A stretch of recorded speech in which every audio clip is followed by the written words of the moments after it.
All right, here we are. Happy Wednesday, everybody, and welcome to Talk Data to Me. This is where we focus on all things data security, and today we are excited to have solution architect Andy Olpin here to discuss blind spots that most organizations don't know about when it comes to their data. Andy, how are you doing today? I'm doing well, Steve. Thanks. Weather's finally getting a little cooler here. I'm very excited about it. Yeah, you're down in sunny Florida, right? So, Yes. Yeah, exactly. all right. Good stuff. Well, I want to kind of launch in here, and I think what I'll do first is kind of set the stage for the audience. So, at the end of the day, everybody, it's all about data and protecting that data.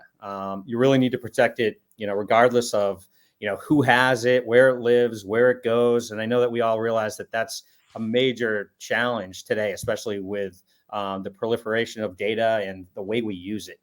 So I just want to, kind of tell you that, on average, what we're finding here at Lookout is that our customer base handles or modifies over 1,000 files per month. I personally feel like I'm over that, but I don't know. But that is a big number. So I'm sure all of you can relate to that. But Andy, I got to say, as from your perspective, being a solution architect at Lookout and having a lot of experience, when it comes to data security, it's always evolving, right? So how Yeah. could you offer, what could you offer to the audience in terms of how to keep up? Oh, it's tough because we saw during the pandemic that not only are people modifying a lot of files, but a lot of organizations whose business model prior to 2020 was you bring your workers into the office. Only a few executives get a laptop and remote work, but most of your users are in the office. Suddenly had to switch, and a lot of those organizations switched by saying, "All right, let's move to Office 365 because then our documents and business data are available from anywhere, right? I don't have to go enable a VPN solution. I'll just put it in the cloud. We'll worry about security later." So that was a huge challenge. How did they enable that remote work securely? And in many cases, they really didn't, right? They relied on the authentication. They'll put out some policies that say, don't put sensitive data out there, but that's really all they're doing, right? It's a pretty high level of protection there. And oftentimes that protection is kind of handled monolithically, right? So you want to say, I'm going to protect Office, right? You're not really looking at what data, who's sharing it, what's going on with it. And we'll talk a little more about that later. But the thing you've got to do is figure out what data is sensitive there, right? It's too hard also to handle Office as one big unit and have the same policy for everything in Office, right? We need to start figuring out what data you have in there and what's going on with it, so that we can figure out how to secure it. That's good point. I mean, there's definitely a lot of dynamics at play, and I think not to continue to bring back the pandemic, but obviously that had a major impact, and really, I can only imagine that some organizations are still kind of, even though it's been some time, probably have some exposure here and there when it comes to data and protecting it due to that as well. So, it's a really good point. Now, I'm curious, do you any other, when it comes to, I know we have a lot going on and I don't want to use the buzzword artificial intelligence, but do you have any sort of, insights there on the impact? It's artificial intelligence is interesting, right? In some ways, it's a really great tool to help find where your data is, and we're trying to get our handle around what that looks like. But it also can be a big use case for data leakage, right? So you got some employee who's writing up a presentation for his boss about some really sensitive bit of data, and goes and uses AI to help coach what he says, not realizing that the data he's putting into the AI model is sensitive, and you don't really know how they're handling that sensitive data, right? So many of us are trained, oh, I got to be careful where I put my files, and I got to make sure I email the right people. But you're not thinking that the sensitive presentation that I just threw up into this AI model to help me reword also is getting incorporated into the model for future things. Yeah. So it's another thing you have to think about is what possible data could be going into these AI models, and how do we also account for that, right? How do we get the visibility to knowing what's going on there so we can coach users when they do it? Yeah, no, it is very interesting because I think the utility is there for users to get that immediate, almost instant benefit back from leveraging, AI tools. So sometimes you might forfeit, like, oh wait, where's this, data really going? Yep. So, just to kind of back up a little bit, like if you had to kind of lay out, say, like 3 core challenges at like kind of a high level for the audience around these trends in data protection, Are there any that you could bring forward? I think it's, you're enabling that remote work, right? So, and doing it in a secure way. So it's remote work you've already enabled, but doing it in a more secure way. And then in order to do that, we're going to detect and mitigate the risk for the data itself, right? So we know where the data is, what it's doing, and be able to mitigate any possible leakage vectors there. And finally, we want to, this is going to sound a little counterintuitive based on the last two things I said, but we actually want to simplify the IT complexity. So what I mean by that is that if you're building rules around your data and where it goes and what it's allowed to do, let's not do it in 1,000 different places with 100 different products, right? Let's have one place where you can bring it all together and make a rule set that applies across all of your endpoints or clouds or on-prem environments, so that it can just be handled the same way everywhere. Yeah, that's, I think that last one is really key too. Simplifying IT complexity, especially when it comes to security, because, from what I understand, that really is what unlocks probably the first thing or a key component that every organization needs is visibility, right? And not to like overuse that term, but it sounds simple to get. But when your data is everywhere, it's like, how do you get that visibility, sort of that unified view into where your data is and how you can protect it in a scalable, sensible way, right? And I think that kind of leans back to that simplifying IT complexity gets you to that visibility component. I think there's an interesting stat that I'd want to just kind of share with this audience here, because according to some recent research that we've seen, a little bit more than half of today's companies know where their sensitive data is stored. So that means that there's a giant proportion that quite don't know. And 65% collect so much data that it cannot categorize it or analyze it. And that's just kind of going in this direction where data is increasing. So it'll be interesting to see what those stats look like, I don't know, a year or so from now. But well, I think so many companies have just given up, right? They've said, all right, there's so much data out there in my environment. I can't hope to figure out what it is or what it's doing. I'm going to hope that the users of that data are protecting it appropriately. I'm going to send them some reminder emails, and then I'm just going to go away. Yeah. Right? It's a problem. No, right? It is absolutely.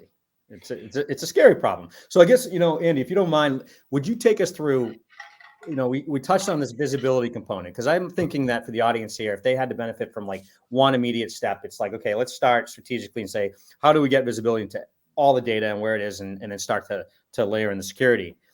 Would you mind just taking us through some more deeper points around visibility that may be sure helpful? So there's a couple of things we can do to get started, because often when you're looking at this data, based on the numbers we've said, it's a big problem to handle, right? What you don't want to do is be saddled with a project where I'm saying, yeah, no problem, we're going to give you a report with 100,000 documents on it, all you got to do is read it, right? That's not scalable, right? So we need to be able to automate finding of the data that's important to you, right? So then you can make decisions on what to do with it.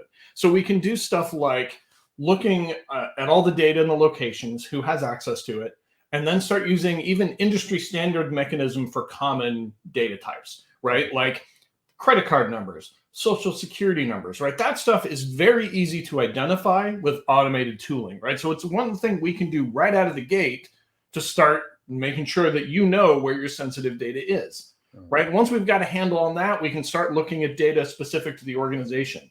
Like I read an article about a formula for the liner on the inside of aluminum can. Apparently, is a huge trade secret, and it was stolen by a competitor. Right. So how do you identify that formula so you can control where it goes and what to do with it? Interesting. And then we can turn around once we've done that. Right. So I have an idea of some common data use cases. I have some specific data of the organization that have already been identified. Now I can start looking at how the data is shared, but really only for those specific data types, right? So I don't want to say all of Office, we're going to create one rule on where data is shared. Right? I want to be able to say, yes, you can share data. We realize the power of some of these tools is that collaborative element, especially with outside companies. But I want to be able to restrict it when the data is important to the company. So being able to differentiate that really lets us let your users be more empowered to do the work they need while still protecting that sensitive data. Yeah, that balance is always the tricky part, right? And I think you hit on a key piece there, because I know, for myself, right, swapping between, say, Google Workspace, personal Google Workspace for work. There's also this whole element of understanding, the application, having that application awareness as well, that a user is using, and then making the appropriate decisions. But well, no, it's great, Andy. So I guess as we start to think about, I guess as we kind of get to the point where the audience wants to have some guidance or steps that they can. I know we've touched on visibility a bit, but Yep. could you just kind of lend some best practices that the audience Sure. can just kind of put into place today or And start so planning?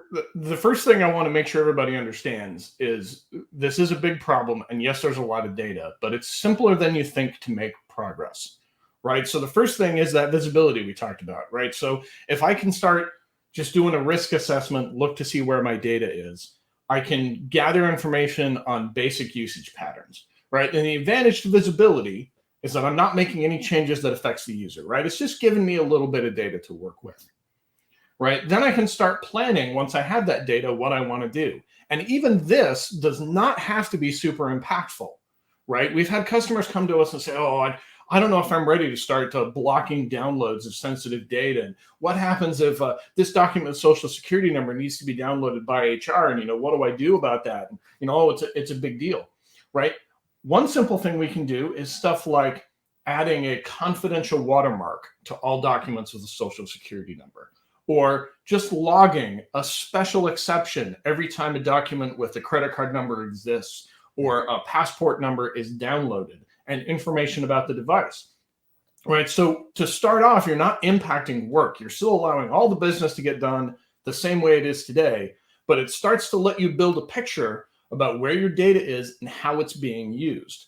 And again, that also includes sharing, right? So if you have credit card numbers, there's a difference between there's a credit card number on this server and there's a credit card number on this server shared with an outside third party, or there's a credit card number on this server shared with an open link to anyone on the internet, right? So you can start to look at different levels of risk based on how that data is being used, right? So it's more straightforward, at least for the basic data types than you think. And we can make some iterative process, right? We don't have to do everything at once. We don't have to have everything completely secure within the first month, right? It's about finding where your data is and making iterative changes to secure and protect everything. Yeah, no, it's cool. And I mean, there's one thing that comes to my mind is how, especially in like a distributed situation with a lot of remote workers downloading information. I just wonder, how much sensitive data could be downloaded and just lives locally on a device. Yep. And where does that go, and how is that protected? And is there anything that can be done to even safeguard that? Always, right? And it used to be the default solution was we're going to put something on your device that restricts you from using USB devices and everything else. Well, some companies still do that, but honestly, that's not really what the challenge is anymore. Now it's like if I download it from my corporate Google account, then I turn around and log into my personal Google account, put it on my personal Google Drive. We need to be able to stop that from happening for the most sensitive data types. And again, remember I said that the whole point isn't to start with that. That's after we've done all the investigation and everything else. So that and you have confidence about the amount of work impact you're going to do here. So we can protect that. We can make sure that's only going back and forth to approved corporate sources.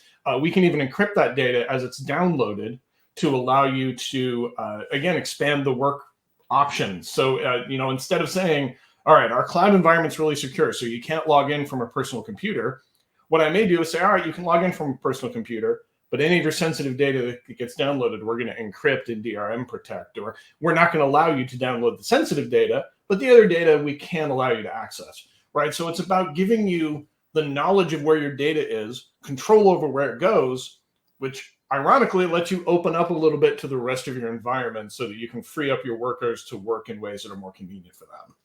No, I love it. It's like that whole concept around secure productivity. Yep. And well, I think we're really kind of at time here, about 15 minutes in. What I'd like to do, Andy, I can't thank you enough for joining us here. Your insights are always invaluable, and I hope that the audience, I do trust that the audience took away some good points here too. That is all we have. I want to thank you everybody for joining us today.